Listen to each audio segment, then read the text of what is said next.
I come from the state of Texas, where the politicians have really run roughshod over women's health care access.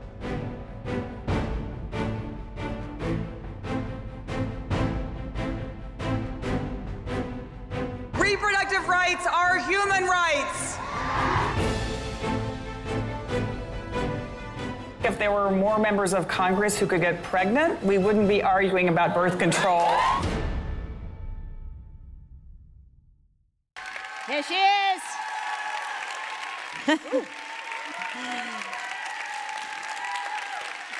A true daughter of Texas, right? The great, the mighty Cecile Richards, president of Planned Parenthood.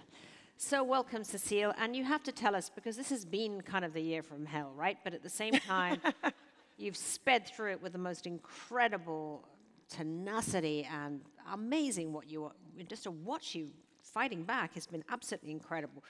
What was the biggest challenge that you really faced this year, and was it one that you expected? Aside from the fact that you didn't expect this president to be here at all. Right, I'd say that would probably be the biggest, that's the biggest challenge. But first, welcome to Texas. Texas women are very tough. They are very tough. Yeah, I noticed that. Yes, I mean, when you think about, this has been a tough year, but women in Texas have been dealing with tough times for a long, long time. So let's see, what's been the biggest challenge? Well, obviously, the biggest challenge, but one that we somewhat expected, was that this administration would go after Planned Parenthood. But I think what has really been extraordinary, and you and I have talked about this a little bit, is that they're actually going after birth control access in America, which is crazy. Yeah, when did that become controversial? I mean, exactly. Well, I don't understand how. I get. You know, we all understand about the abortion piece, but not about birth control. Right. Well, and the irony is, of course, the last several years under the previous administration, we got birth control coverage for 62 million women in America in their insurance plans at no cost. And that was, I mean, that's fantastic. I mean, it should have happened years ago. And of course, we are at the lowest rate of teenage pregnancy in the history of the United States of America, which is really a great achievement and that everyone supports. And actually the lowest rate of abortion since Roe was decided. Better access to birth control has led to this. But this administration we just have seen a leaked memo that basically says they are going to try to redirect all the family planning program where millions of women, how they get access to affordable birth control, to now begin to use it for fertility awareness. And yes, which I think most of us are aware of our fertility. But to really redirect it away from artificial family planning to natural family planning. Which, you mean we're going to go back to the rhythm method? I cannot back to the rhythm method, yes. This is unbelievable. Back to the rhythm method. This is like an episode of Mad Men or something. It is. It's completely insane. And of course, at Planned Parenthood, we provide birth control to millions of people every year. And what we usually call folks who come to us who use the rhythm method is parents, actually, because. And so I think that the real danger here is, I mean, I guess we have to laugh to keep from crying, but the incredible thing is when we're making this much progress for access to health care and affordable health care, and of course we had to beat this back all year, it's just extraordinary that this administration would take aim at the thing that is actually really working for folks. Well, it's really stunning, but what we're also seeing is a kind of seismic, pushback at the same time. Now, what do you see when you go around the country? Because there has been this volcanic year for women, right? I mean, yes. It started with the Women's March. It's gone now, with the Me Too and all of the stuff that's happened this year. You've been in the thick of it. What have you seen as you've traveled through the country in terms of this seismic change? And is it going to be something that sticks? Well, it definitely has this last year. I mean, I have been working on issues of women's rights and social justice for my entire lifetime. I've never seen anything like it. The Women's March, or marches, were phenomenal. They're estimating 4 to 5 million people marched, and including here in Texas. I mean, literally the biggest march in the history of Austin, Texas, with 50,000 people. It's amazing. And I think what would have been discouraging, Tina, is if we had the marches and then folks just kind of went home, took their pussy hats off, and Yeah, went back to business. Which was the fear, really. What's that? That was was the the fear. fear, yeah. But it's actually been just the opposite. I feel like that moment, I don't know, for some of you obviously were at the marches, it was the most empowering thing I've ever been to. I mean, literally in Washington, D.C., you could not see anything except people. And what happened, I think that gave the kind of encouragement that we're now seeing, which has led to record activism. At Planned Parenthood, we now have more than 10 million supporters. And it was interesting when Speaker Paul Ryan announced in January that they were going to defund Planned Parenthood and repeal the Affordable Care Act, and then it was going to be on the president's desk by February. Well, this is December 3rd, and our doors are still open all across the United States of America. And well, tell me, I mean, there were some great heroes, right, in Washington this Incredible year, right? heroes. And they were women, right? Yes. So tell us about the hero women in Washington who helped to make this Well, go I think away. I think the important thing is Washington doesn't change unless they hear from people back home. So I really want to give credit to this enormous grassroots uprising because, yes, there were women who were courageous, but every time they went home, they heard from people. And in fact, there were, as you probably know, there were thousands of calls into Congress, shutting down the switchboards, time and time again. One estimate is that 86% of the phone calls coming to Congress were coming from women. Okay, so women left the march and then they began to organize. But I like to give credit where I think it's more than due, and that is not only did all the women in the Democratic Senate really were amazing, as were the men, but Susan Collins, the Republican from Maine, and Lisa Murkowski, the Republican from Alaska, they deserve credit for all of this. And it really was, if they had not stuck up for women and women's rights, this would have gotten done months ago. But it really was their courage that allowed John McCain and others to kind of join in at the last. But they've been amazing. And it's been critical, right, to have 3 women on the Supreme Court this year. Oh, absolutely. I mean, I think for everyone in Texas, they know that we're constantly litigating a million different issues. But and one of the most important, of course, was legislation that was passed and signed a few years ago, but eventually was overturned by the Supreme Court. But having, Sonia Sotomayor. I mean, if you look at the progress under the previous administration, I think there's no way to overstate having Elena Kagan and Sonia Sotomayor join the Supreme Court, how important that has been. And I think you and I have talked about this a little bit, and it's been reported. About the lived experience of women, you mean? Absolutely. Well, I mean, being in the courtroom when they talk about what is it like to be a woman who can't get access to health care, and they understand that personally and profoundly, it makes a difference. But on the other hand, I mean, one of the most disturbing things about this administration is they are rapid fire repopulating the federal court system. 80% of those appointments are men. 90% of them are white. All the progress that was made under this administration to begin to actually get fair representation in the federal court system is being eviscerated overnight. And I heard, from the young woman who spoke earlier, and the challenges about having a court system that doesn't understand the needs of women is devastating. And I think that was a really good, terrifying example. Terrifying. Yep. Well, Cory Booker said that your leadership in the time of the Trump administration has been of epic proportions, and I think we all know that here. But how do you think your own leadership has changed in the last year? I mean, you've been required to step up in ways that have been, far greater even than your efforts in the past, right? Well, I think every woman has had to step up, and that's what I want to emphasize, because I think it's easy to think either our problems are going to get solved by someone in Congress, or they're going to get solved, there's some kind of magic super sauce that we can just, I know after the election, people kept coming up to me just with this fear in their eyes, like, what should I do? I think it's really important to recognize that change is happening because women in every walk of life are doing more than they ever thought. So yes, I've had to step up, but every single place I go, there are women self-organizing. They're not waiting for instructions. They're not waiting for some big call on high. They are organizing. They're running for office. They're creating organizations.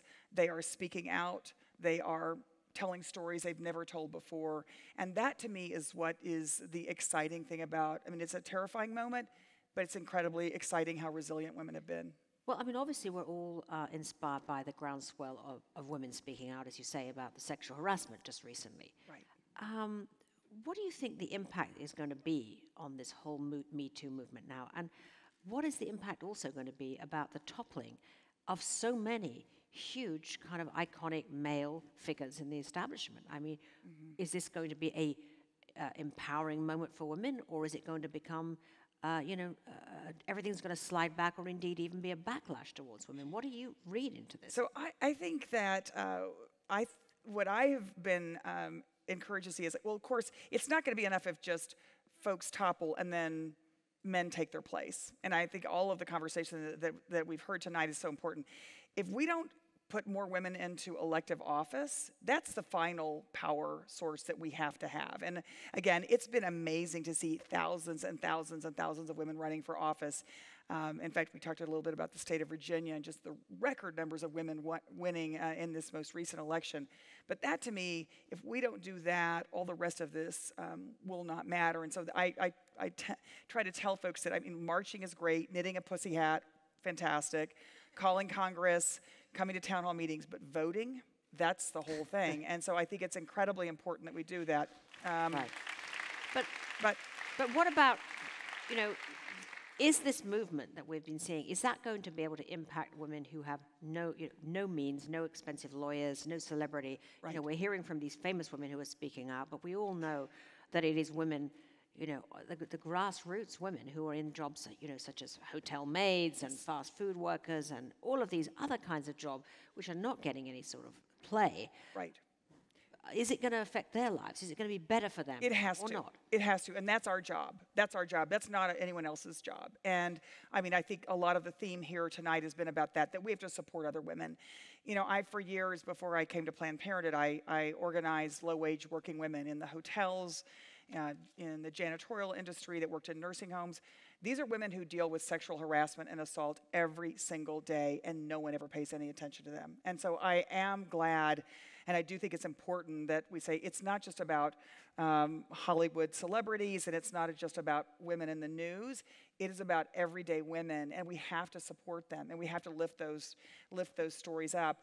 The thing, of course, it's frightening that you think, well, maybe we'll just get rid of a few folks and then it's going to be the same old. But what is exciting to me, and I work with a ton of young women, young women come to Planned Parenthood, young women work for Planned Parenthood, they're activists at Planned Parenthood. They aren't having this. They are not having this. I mean, I feel like my two daughters, it's like no excuses now. And I feel like that spirit is really important. I do think we have to empower young women. We have to give them opportunities to lead, because they see the world in a completely different way. And thank goodness for that. They have the zero tolerance, as they you do. said. Absolutely. Well, I mean, have you ever been sexually harassed yourself? Is that something? Of course. And what woman has not been sexually harassed? And how did you respond? Well, and it's funny, I've just been writing about this because I'm writing a book. And I felt like I had to talk about it because at the time, and of course it's shameful now to say, I was terrified of losing that job opportunity. Working in the summer, working for a lawyer who was like, Titanic, being sexually assaulted. It was like who was going to believe me? And so I and I think we all have these experiences that we have stuffed, and now I know a lot of them are coming out. And I think it's important that we do share these stories, and that we don't let this repeat for our daughters and for another generation. But I think a lot of us have a lot of shame about the incidents and about the fact that we didn't do more at the time. Not just that we didn't know any better, but we didn't know where to go. We didn't know where to go. That was the point. There wasn't anywhere to go. There wasn't anywhere to go. Well, obviously, everybody here knows about your amazing mother, Governor Ann. Governor Ann Richards. Governor Ann Richards. Give her her due. And yes, she was. Yeah. She certainly was, an amazing pioneer when you think about it. I'm sure you do constantly, but she really was such an extraordinary pioneer. I just wanted to play that grand old classic Ann Richards soundbite just because it feels so good just to see it again and see her again. Roll the tape.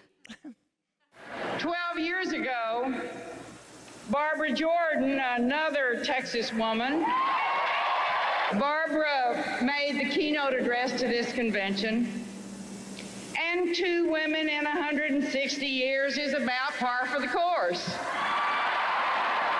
But if you give us a chance, we can perform. After all, Ginger Rogers did everything that Fred Astaire did. She just did it backwards and in high heels. So great. It's so glorious. It's a great line. It's such a great line. But when you look at that now, and has it, you know, she was such a pioneer. Has it got any easier for women candidates to run for office? I mean, she went through tremendous batterings. Yes, she did. And look, it's still hard, and there is an enormous double standard. I mean, I think about, and I'm sure there are folks here who probably worked on Mom's Race or volunteered or maybe even voted for her. So just if this sounds familiar, she ran against a sexist pig who joked about rape, Right, right. who had never been in public office, and of course she'd been in public office, she'd had all these achievements, and he never paid his taxes. So yeah, fast forward, and there is a repetition of history here. And you look at the double standard that we saw in this presidential race, and so it's true. I think that women have to be so much better. They get judged by all of these different things. But I think the exciting thing is, again, women are now saying they're not waiting for people to ask them to run. We can't wait. You just have to do it. And women are supporting other women. And again, this is a little microcosm, because I always try to think of, like, what's the positive sign in all this? The first elections that were held since this administration has come in office were in the state of Commonwealth of Virginia. Not only was the governor elected with a 21-point gender gap, that means women overwhelmingly supported the candidate who supported women's rights, but of the 15 seats that were flipped, 11 were flipped by women candidates. I mean, that's big.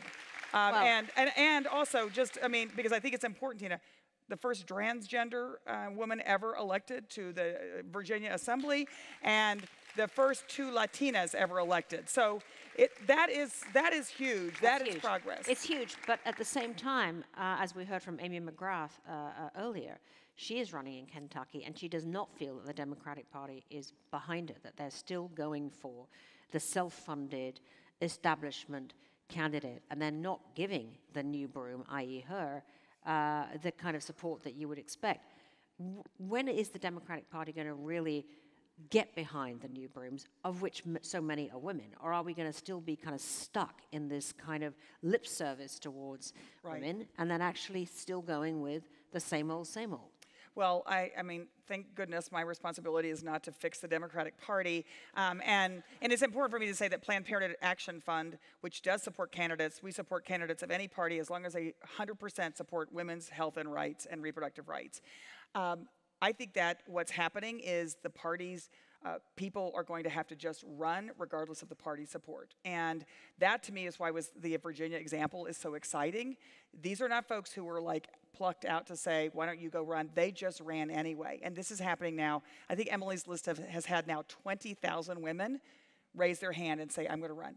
But money does trump everything in politics so far. You know, and how are you going to get funded if you are a woman without any sort of funding behind you? Because what we're seeing, and everyone here, I hope this is a lesson you take, is like, send money to women who are running. That's so important, because I actually believe it's not the big money that's electing people now, it's people's enthusiasm. And I think that is 100% how these races were won in Virginia. It was not because they were the best funded or they had the party infrastructure. It's because these women went out and they spoke for their community and they knew their community. And I think it's an exciting time. Look, I think the theme of this year is the resilience of women. We are not going back. We are not going back. The resilience of women, that is a great place to end. I would just say to you, though, what is your next big battle on the horizon, and how can we help you? And I think because you've gone through so much this year, but we're now getting into another year. It's not going to stop the attempts to sort of derail most of the stuff you believe in. So, what is the next big thing we should be aware about? I mean, the 2018 elections are critical, absolutely. So people have to actually focus, make sure you're paying attention. We got to do education. I mean, they're going to try to defund Planned Parenthood again.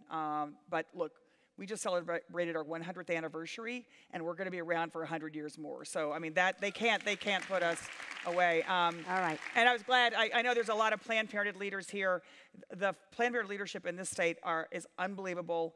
Just opened in my hometown of Waco, Texas, just opened a brand new health center, which is, to me, just the perfect sort of coda to the attempts to shut down Planned Parenthood.